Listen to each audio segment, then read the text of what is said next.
Dans l'actualité, ce dimanche 5 mai, le point de la visite du chef de l'État dans la région du Tonkoui, le président Alassane Ouattara est rentré hier après une visite de 72 heures dans l'ouest de la Côte d'Ivoire. Procession et conférence débat hier à la Maison de la Presse. Les journalistes de Côte d'Ivoire célébraient la journée mondiale de la liberté de la presse. Et puis, grève de la faim à Guantanamo. Les détenus sans procès depuis plus de 11 ans réclament justice. Voilà pour les titres. Madame, Monsieur, bonjour et bienvenue dans ce journal.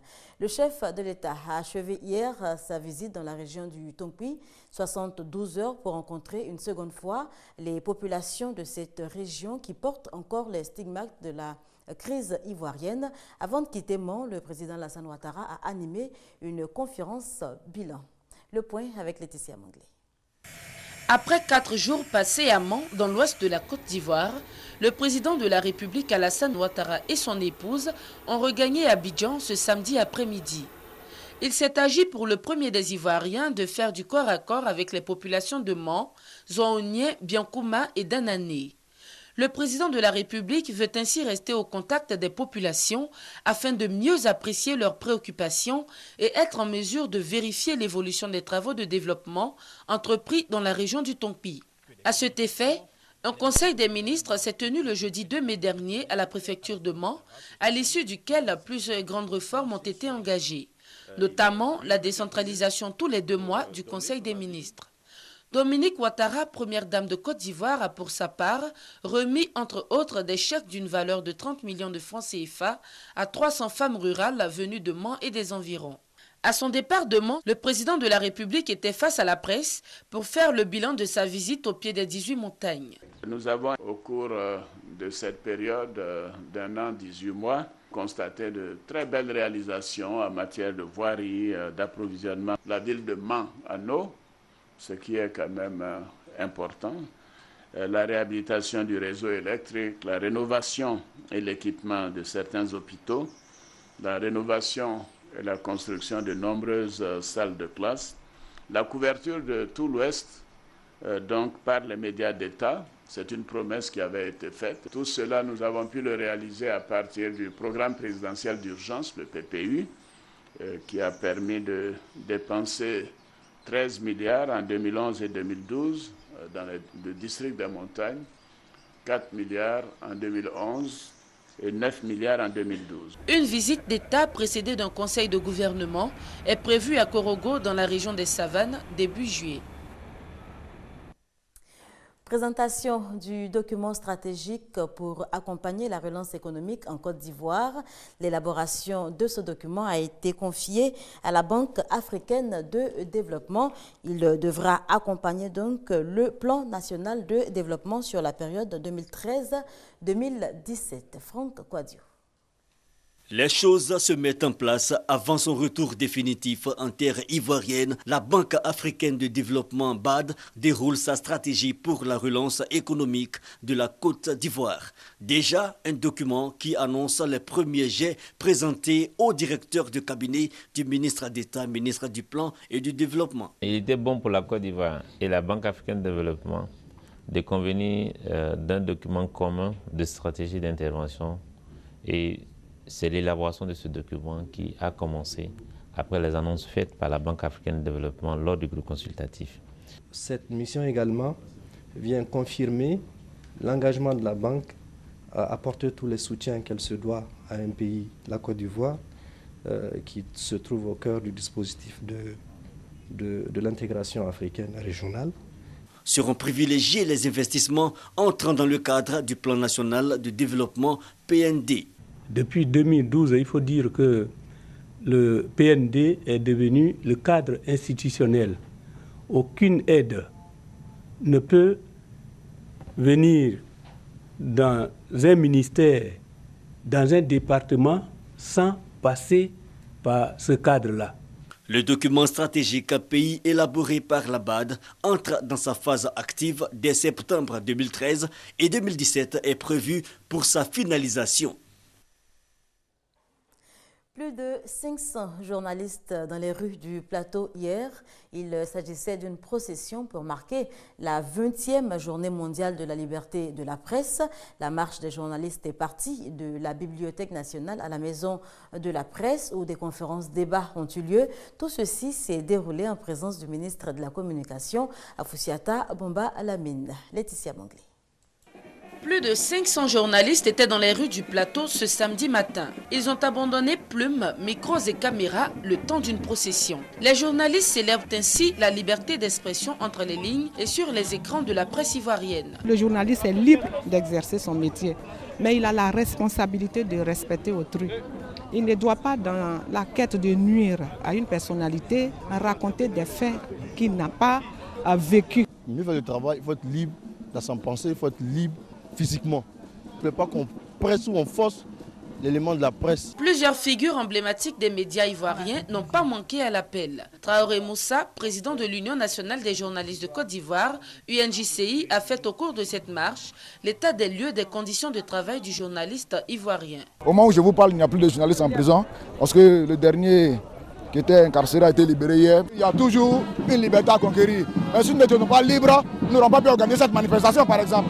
Donc je pense que la liberté de la presse n'est pas totalement achevée, mais je pense que la Côte d'Ivoire est sur la bonne voie. Au nom du gouvernement ivoirien, Afoussiata Bomba Lamine, ministre de la Communication, a exhorté les journalistes à prendre conscience de leurs responsabilités, celle de donner l'information juste et vraie. Pour vous, les professionnels des médias, il s'agit d'un défi. Défi de faire face avec courage et abnégation à toutes les menaces, toutes les difficultés, tous les périls pour faire connaître les faits et les opinions des citoyens. Défi d'aller au-delà de la censure et de l'autocensure, si tant est que l'on respecte les règles d'éthique et de déontologie du journalisme.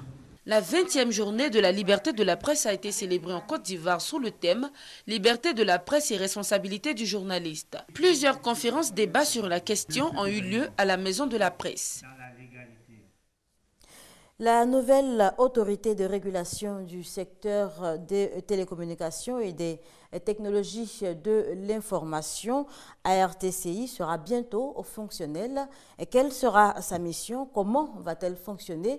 Pour répondre à ces questions, un déjeuner débat a été organisé. C'était à l'initiative du ministère des Postes, des Technologies de l'Information et de la Communication. Hamza Diaby.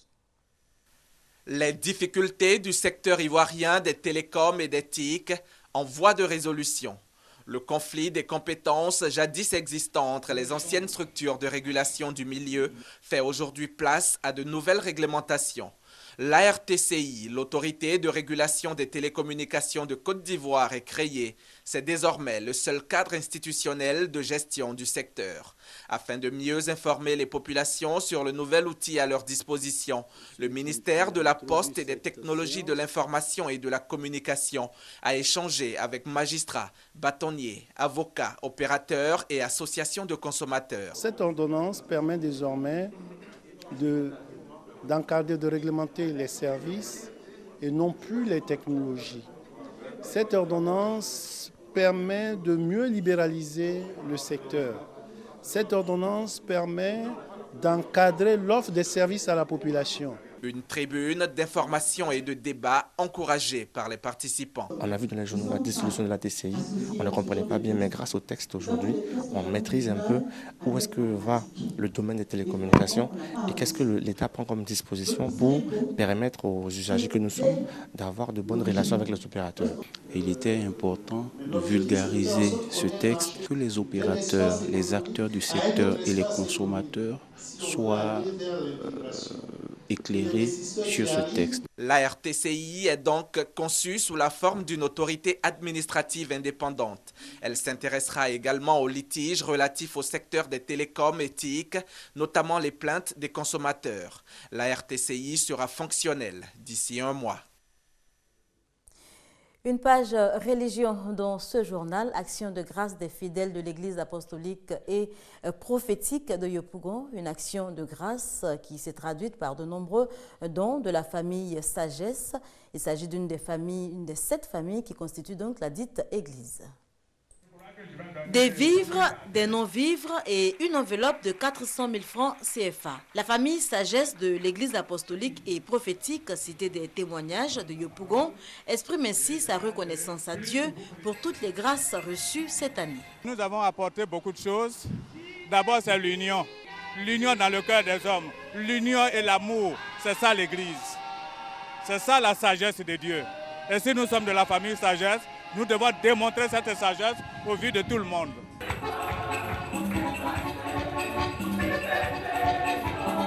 Une action de grâce relayée par la chorale Divine Grâce d'Atingué, invité spécial à cette cérémonie. Pour le révérend Kenneth, fondateur de l'église, l'action de grâce est une source de bénédiction. La Bible dit, envoyez ta dîme et ma maison, qu'il y a de nourriture dans ma maison. Mets-moi à l'épreuve, comme tu as apporté les nourritures dans la maison de l'Éternel, pour que ceux qui n'ont pas vont manger. Dieu totalement bénit ta maison. Il fait que tu ne peux pas manquer de nourriture. L'église apostolique et prophétique Cité des témoignages de Yopougon est divisée en 7 grandes familles, parmi lesquelles la famille Sagesse, initiatrice de cette cérémonie. Dans l'actualité internationale, la contestation se poursuit en Guinée 2 jours après les heurts entre l'opposition et les forces de l'ordre. Des heurts qui ont fait au moins 2 morts. L'opposition réclame le départ de l'opérateur technique chargé de réviser le fichier électoral ainsi que la prise en compte du vote guinéen. Au Venezuela, réaction de l'ancien président accusé par le nouveau.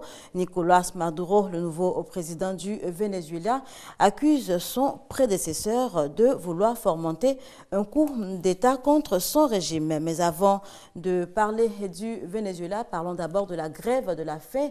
À la prison de Guantanamo, des centaines de détenus ont arrêté de s'alimenter depuis 3 mois maintenant. Plusieurs d'entre eux sont mal en point au nombre de leurs revendications. 11 années passées en prison sans procès. À Guantanamo, une centaine de détenus sur les 166 que compte cette prison américaine sont en grève de la faim depuis 3 mois maintenant. 21 de ces grévistes en état critique sont désormais nourris par des tubes reliés directement à leur estomac par le nez, une méthode dénoncée par cet avocat spécialiste des droits de l'homme qui représente plusieurs prisonniers de Guantanamo. Ça peut être extrêmement douloureux. Un de mes clients m'a dit que c'était comme avoir des lames de rasoir qui passent dans votre nez, puis votre gorge. Ils les traitent vraiment comme des animaux. C'est vraiment ça. En Afghanistan, les familles des détenus, elles, s'inquiètent. J'exhorte le président Karzai et les Américains à m'aider à faire libérer mon fils. C'est ma petite fille, elle pleure et nous pose des questions à propos de son père. Nous continuons de lui dire qu'il va rentrer, mais elle me dit que je lui mens, qu'il ne va pas revenir. Le président américain Barack Obama s'est expliqué sur le pourquoi de ces méthodes destinées à maintenir les prisonniers en vie, tout en rappelant son attachement à la fermeture définitive de Guantanamo. Guantanamo est cher, inefficace. C'est un outil de recrutement pour les extrémistes. On doit la fermer. Cette grève de la faim a commencé le 6 février dernier, après que des Corans ont été examinés d'une façon que les prisonniers jugeaient blasphématoire. Aujourd'hui, ils dénoncent plus largement leur détention illimitée depuis 11 ans, sans inculpation ni procès. Venons-en à présent à l'actualité au Venezuela.